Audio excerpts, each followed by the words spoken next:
All right, the genetic code, that's a phrase that's used to describe several things. You could use the genetic code as a phrase to explain the entire human genome, all the A's, T's, C's, and G's in an individual species.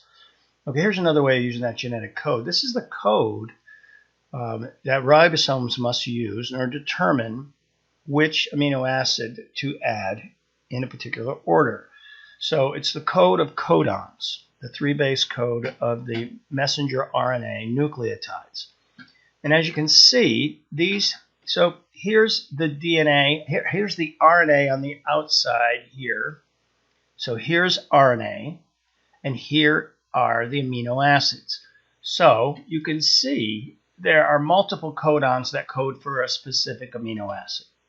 There's also a start codon.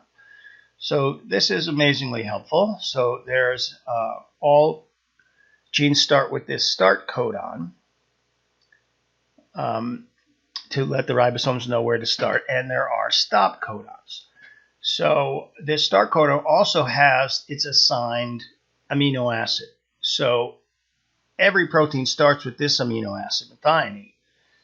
It may get cleaved off in the end before the protein is finally made, but that's where it starts. So AUG, and of course the complement to that would be TAC in DNA.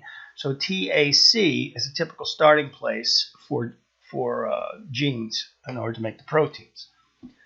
Now, we're going to talk about mutations in a bit. I just want you to see this from this code, that you may have heard that mutations can be good, they can be bad, or they can be neutral. So this is what it's all about. If you get a mutation that changes the protein, it could change it for good, it could change it for bad. Okay? So if there's a genetic mutation, and instead of calling for GUU, which is called for, and instead it's called for GUC, well, it's going to call for the same amino acid, so there will be no change. That is a neutral mutation.